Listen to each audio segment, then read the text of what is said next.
রাজ্যের অন্যান্য ক্যাম্পাসের মতোই ঘাটাল কলেজেও দীর্ঘদিন ধরে মনোজিৎ মডেল তৃণমূলের বহিরাগত মাতব্বররা ইউনিয়নকে দখলদারিতে রেখে অবৈধ ইউনিয়ন চালিয়ে নানা ধরনের ক্রিমিনাল অ্যাক্টিভিটি ঘাটাল কলেজের মধ্যে সংগঠিত করে আসছে।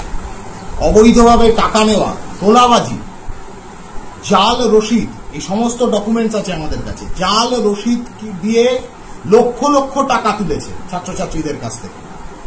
প্রিন্সিপালের মদতে দিনের পর দিন এই কাজ হচ্ছে। আজকে আরো একবার প্রমাণ হয়ে গেল। প্রিন্সিপাল তার নিজের ঘর তৈরি করেছে 15 লক্ষ টাকা দিয়ে।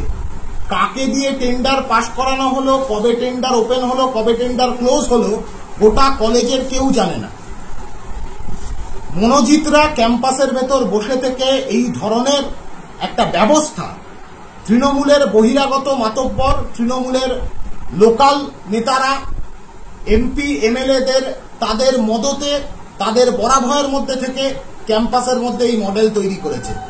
ঠিক যেভাবে রাজ্যের অন্যান্য ক্যাম্পাসে এই ক্রাইম সিন্ডিকেট চলছে, একই রকম ভাবে ঘাটাল কলেজে এই ক্রাইম সিন্ডিকেট চলেছে। আজকে এসএফআই গিয়েছিল গেটে, গোটা ক্যাম্পাসের কয়েকশো ছাত্রছাত্রীকে একত্রিত করে এসএফআই ঘাটাল কলেজের গেটে গিয়েছিল। গেটের মধ্যে আমরা দেখলাম ভেতরে বসে থাকা বহিরাগত গুন্ডারা, তাদের কারোর বয়সের ঠিক নেই, কত বছর ধরে কলেজে পড়ছে তার কোনো ঠিক ঠিকানা নেই। বছরের পর বছর তারা পরীক্ষা দেয় না কলেজ দখল করে বসে থাকবে বলে। সেই সমস্ত গুন্ডারা তারা ক্যাম্পাসের গেটের মধ্যে দাঁড়িয়ে ছাত্রীদেরকে ধর্ষণ করবার হুমকি দিচ্ছে। কোন জায়গায় পৌঁছেছে আমাদের গোটা রাজ্যের ক্যাম্পাসের পরিবেশ। ক্যাম্পাসের ছাত্রছাত্রী, ওখানকার পাঠরতা ছাত্রীরা, তাদেরকে গেটের মধ্যে দাঁড়িয়ে ধর্ষণ করবার হুমকি দেওয়া হচ্ছে। যখন ভেতরে প্রিন্সিপালের ঘর আটকে ছাত্রীরা বসেছিল, হাতে ওই জাল রসিদ নিয়ে যে এই টাকার হিসেব দিন, এই টাকায় ইউনিয়ন ফির নামে যে টাকা নেওয়া হলো, সেই টাকা কিসে খরচা করা হয়েছে, এই সমস্ত বহিরাগত মাতব্বরদের ক্যাম্পাসের ভেতর পুষে রাখবার জন্য খরচা হলো কি, নাকি প্রিন্সিপালের ওই 15 লক্ষ টাকার ঘর বানানোর জন্য খরচা হলো, এই জবাব চাইতে যখন ছাত্রছাত্রীরা প্রিন্সিপালের ঘর আটকে বসেছিল, প্রিন্সিপালের ঘরের বাইরে ছাত্রীদেরকে ম্যানহ্যান্ডেল করা হয়েছে, টানা হেঁচড়া করা হয়েছে, ছাত্রদের মারধর করেছে বেধড়কভাবে এই বাইরের মাতব্বররা। ক্যাম্পাসকে অপরাধ মুক্ত করতে গোটা রাজ্যের প্রতিদিন কোনো না কোনো ক্যাম্পাসের গেটে এসএফআই পৌঁছবে। আজকে তারপরে অবরোধ হয়েছে বেশ খানিকক্ষণ, থানায় যাওয়া হয়েছে। যে পুলিশকে এত বছর এই ক্রাইম সিন্ডিকেট মোকাবিলা করবার জন্য, এই ক্রাইম সিন্ডিকেট ভাঙবার জন্য কোথাও খুঁজে পাওয়া যেত না, সেই পুলিশ আজকে দেখা গেল তারা অতি সক্রিয় হয়ে এই আন্দোলনকে আটকানোর জন্য নেমেছে। থানায় যাওয়া হয়েছে, অভিযোগ দায়ের করা হয়েছে।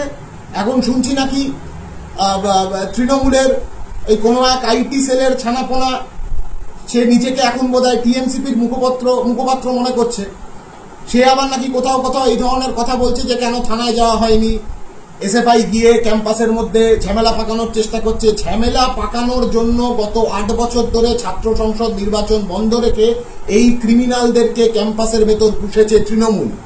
থানায় যাওয়া হয়েছে, থানায় অভিযোগ দায়ের করা হয়েছে, নাম ধরে ধরে অভিযোগ দায়ের করা হয়েছে। কারা এরা? যারা ক্যাম্পাসের ভেতর বছরের পর বছর এই ক্রাইম সিন্ডিকেটকে পরিচালনা করছে, কাউকে ছাড়া হবে না। আমরা প্রশাসনের কাছে এই দাবি জানিয়েছি যে ইমিডিয়েট ব্যবস্থা নিন। ঘাটাল কলেজের মতন একটি ঐতিহ্যশালী কলেজ, সেই কলেজের ভেতর যদি এই পরিবেশ থাকে, তাহলে বাবা মায়েরা আর ছেলে মেয়েদেরকে ঘাটাল কলেজে পড়তে পাঠাতে ভয় পাবে। ইমিডিয়েট ব্যবস্থা নিতে হবে, ক্যাম্পাসকে অপরাধ মুক্ত করতে হবে, ক্যাম্পাসকে ক্রাইম সিন্ডিকেট মুক্ত করতে হবে, আর সেটার জন্য ক্যাম্পাসকে তৃণমূল মুক্ত করতে হবে ইমিডিয়েট। এই সময়ের মধ্যে যে জিনিসগুলো এসছে আপনারা সবটাই শুনেছেন। যা যা আমাদের আজকের প্রোগ্রাম, কর্মসূচি, আন্দোলন সবটাই হয়েছে। পরবর্তীকালে কিছু জাল রসিদ আমাদের কাছে এসেছে, তার মধ্যে দিয়ে এই সমস্ত রসিদ নিয়ে আজ যাদের রসিদ তারাও আমাদের কাছে এসে উপস্থিত হয়েছে। শুধু রসিদ নয়, এখানে আমাদের কাছে প্রমাণ আছে, যে প্রমাণে কলেজের টিএমসিপির ছাত্র নেতা সরাসরি নিজের ব্যাংক অ্যাকাউন্টে ভর্তির নাম করে টাকা নিয়েছে। কোথাও 1000 টাকা, কোথাও 1500 টাকা, কোথাও 5000 টাকা, এইভাবে টাকা নেওয়া হয়েছে।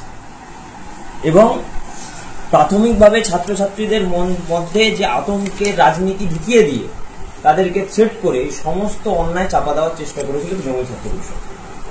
সেইভাবেই ওরা ভয় দেখাতে লাঠি সোঁটা অস্ত্র নিয়ে আজকে বহিরাগতরা জমায়েত হয়েছিল ক্যাম্পাসের মধ্যে। এবং ছাত্রছাত্রীরা বিশেষত প্রায় 100-র বেশি ছাত্রীরা তারা ঐক্যবদ্ধভাবে যে লড়াই করেছে সেখানটায় দাঁড়িয়ে তৃণমূলের যত ওই সমস্ত বীর পুরুষ নেতারা সব ল্যাজ গুটিয়ে পালিয়ে গেছে। পালিয়ে যাওয়ার পরে ছাত্রছাত্রীরা ভয় ভেঙেছে। ভয় ভাঙার পরে এখন তারা আমাদের কাছে আরো অভিযোগ করছে এবং সেই অভিযোগের পরিপ্রেক্ষিতে আমরা এটা মনে করছি যে এটা কয়েক হাজার টাকার দুর্নীতিটা, এটা কয়েক কোটি টাকার দুর্নীতি, যেটা বছরের পর বছর চলেছে। এই দুর্নীতি করেই প্রতি 21শে জুলাইয়ের তৃণমূলের বাস গেছে ঘাটাল কলেজ থেকে। এই দুর্নীতি করে প্রতি 28শে অগাস্টে ওদের ছাত্র পরিষদের প্রতিষ্ঠা দিবসে তৃণমূলের বাসটা ঘাটাল কলেজ থেকে গেছে। এই দুর্নীতি করেই তৃণমূলের ইউনিয়নের নাম করে সারা বছর ধরে নিজেদের মদ মোৎসব সমস্ত কিছুর টাকা খরচ এরা এখান থেকেই করে গেছে। আমাদের কাছে আরো ছাত্রছাত্রীরা তারা তাদের তথ্য পাঠাচ্ছে। এই জুলুমবাজি, দখলদারি, চাঁদাবাজি, টাকা নিয়ে নেওয়া, চুরি করে নেওয়া, জাল রসিদ দেওয়া, সমস্ত তথ্য আমাদের কাছে এসছে। আমরা এই লড়াইয়ের পাশাপাশি তাদের সঙ্গে আইনি লড়াইতেও আমরা যাব। এক টাকা আমরা ফেরত দেওয়ার ব্যবস্থা করব, এটাই ভারতের ছাত্র ফেডারেশনে আমাদের কথা। তার পাশাপাশি আমরা এই বার্তাও দিচ্ছি, যারা এই আন্দোলনের পরে তৃণমূলের ওই সদ্য উঠতি কিছু খুচরো নেতা, যারা হচ্ছে গিয়ে জানে না অধ্যাপকদের সঙ্গে কিভাবে ব্যবহার করতে হয়, ক্যাম্পাসের মধ্যে কি কথা বলতে হয়, ছাত্রীদের সঙ্গে কিভাবে আচরণ করতে হয়, সেরকম কিছু নেতা যাদের নাম আমরা থানায় অভিযোগপত্রে লিখে এসেছি, তারা ছাত্রীদেরকে কোথাও ফোন করে থ্রেট করে আন্দোলনটা থামানোর চেষ্টা করছে। সে বিষয়ে আমরা তাদেরকে সচেতন করে দিচ্ছি যে এই সমস্ত জিনিসগুলো করলে আগামীতে ফল ভালো হবে। বাকিটাই বিবেচনা।